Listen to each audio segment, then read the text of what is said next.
Family and fellow soldiers, I'm the Professor, and this is the Moment of Truth. As the desiccated husk of the formerly black news channel continues to decompose before our very eyes, we need to keep in mind the game that the enemy is playing, and his bootlick minions who, as they see it, to see things from the standpoint of a bootlick is to live in delusion. You've chosen to take refuge in the dominant society's dream world, but their dream world is a house of cards. Now you know that Roly-Poly's life flashed before his eyes when he heard that BNC was going out of business. But he's not alone. There's a lot of would-be up-and-coming sellouts and turncoats who are just trying to figure out how they can find themselves a non-black patron. See, as the bootlicks look at the world, there's all of this stupid money sloshing around, and there's either white corporations or the government who they think that they can get some of that cash from. Now, while white supremacy is having increasingly less need for these bootlicks, because the bootlicks have demonstrated that the black street isn't listening to them, what little influence they might have had in the past is quickly eroding away.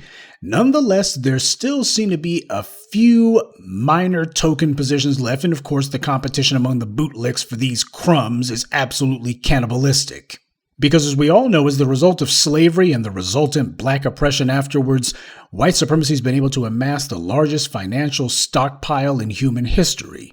What that means is they have enormous resources that they can bring to bear, huge surpluses that they can easily afford to have a whole gaggle of bootlicks fail, and it's not going to be the end for them. It'll be the end for the bootlick in particular, but not for the white money that was backing them up. So a huge part of the problem that we're up against, family, happens to be an enemy with almost unlimited resources. Sure, money does lose its effect if the people that you're throwing all that money at are ignoring the propaganda. But that brings us to the second part of the problem. The bootlicks aren't the only ones who are trying to take refuge inside of some feel-good fantasy.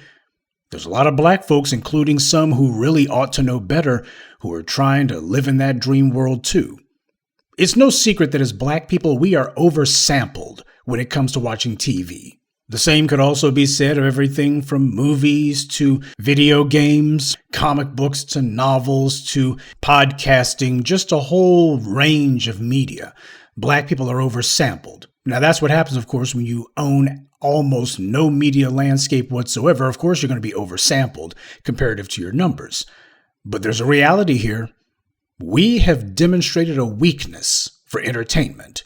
And even that wouldn't be so bad if it wasn't for the fact that we spend most of our time consuming the stuff put out by the white media. You see, the bootlick has an on-again, off-again relationship with reality. They're only willing to acknowledge reality until massa gives or at least promises them a few crumbs, then they'll go back to denying reality all over again. But that's a luxury that a black person with their head on straight can't afford. Making it a habit to lose oneself in white media-generated content, that's tantamount to an admission of defeat. You're waving the white flag of psychological and spiritual surrender. You're basically throwing in the towel and saying that you don't really have a chance of changing or impacting the real world, so you're instead trying to live in a fantasy world. Problem is, white media fantasies, no matter how pleasing, are not real. Sooner or later, the big bad real world is going to come knocking, and when that occurs, the bootlick inevitably is going to be reminded that no matter what their favorite hour-long drama or comedy is, the real world is still one where they're on the outside looking in. TV shows present you with depictions of a colorblind nation, one where the dominant society genuinely likes you. Well-crafted fiction where black Americans more or less live on the same socio-economic plane as white Americans, mainly because there's a couple of black people in the cast who are shown as being that, and that's supposed to be a stand-in or an avatar for you. That's the person who you are supposed to project yourself onto. And when you see how slavishly devoted some black people are to these white media fictions, and how they will argue you to the ground if you try to tell them the racial reality of how things are in the real world as opposed to the white media-generated fiction, what that tells you is white supremacy's done a very good job of indoctrinating us, or rather getting us to allow ourselves to be indoctrinated, and we have to take responsibility for that. Since the late 60s and into the 70s, when you had black people who were being allowed to hold mayorships in large cities, a lot of black folks started watching a lot of television and they started actually believing that stuff. Now, maybe they eliminated the explicit blackface and the explicit mammy roles, but the truth of the matter was there's always the subtext which cannot be denied. You have cop shows where there's always a white lead, and the guy's boss, well, they decided we can have him have a black boss. Sure, he'll have a black lieutenant or captain that he allegedly answers to, but the captain has no authority. He never throws his rank around unless it's to support said white lead character. And he never seems able to rein this guy in or just doesn't want to. So you got a guy who's got authority, but he's not able to use it unless it's for the white lead character. In other scenarios, you're presented with the black best friend. Oh, they don't see color at all. They never even mention it. But the black best friend is never presented as being economic competition or political competition, and definitely not sexual competition to the white lead. Doesn't matter if it's a white male or a white female-led show. Now, I know that by giving these examples, for a lot of you, it's going to be a bummer. Entertainment happens to appeal to us very much because, A, we are a creative people, that's true. But another point of entertainment is a diversion. See, when you're a people under siege, when you're a people who are constantly oppressed, one or two things are going to happen. You're going to either break from the pressure or you're going to look for some means of escape. Now, the escape could take the form of drugs. The escape could take the form of trying to imagine that you redefine yourself as something other than black, or it could take the form of people who try to take shelter and refuge inside of a dream world. With black people, in many cases, you get all of the above.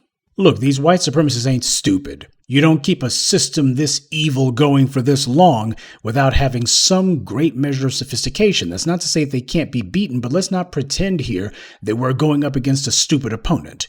Because we're not. The little tricks and scams and manipulations that they've been using against us, they've been spending the better part of 1,000 years perfecting those methods in Europe. Like, for instance, if you're going to get a group of people to be oppressed for the long term, you need to make sure you co-opt some of their own to go along with it. And those turncoats will be the ones who you use to be your mouthpieces to speak to the people that you've otherwise oppressed. So that way you can tell them, well, the problem happens to be the system. The system's making progress. Don't look at those people over there from the dominant society, the ones who are hoarding all the wealth and the ones who are attacking you. It's the system, you see, the system. But don't worry, the system's getting better all the time. And why? They've acknowledged that they did some wrong. And if we just give it enough time, blah, blah, blah. And the enemy also understands the necessity of being able to dangle some quick and easy rewards and trinkets for the bootlicks. Make it where these guys if they can get the golden nod, they won't have to work very hard to get something. And as I've been detailing for you for about the last week or so from a lot of these bootlicks, that's exactly what they did. They sold their freaking souls for what they thought to be an easy check. And you see how salty they get when they realize we might have got thrown cut off. But of course, there's only one or so prize to be had, and ever since the days of the plantations with the pork barrels where the slaves would be fighting over who gets a piece of pig meat, the white supremacists love handing this little trinket here and seeing how many of these Negroes will cut each other's throats just to try to get that token position. Oh, sure, they might give a little bit of insincere praise here and there, but that doesn't change how they see the bootlick, a cog in the machine.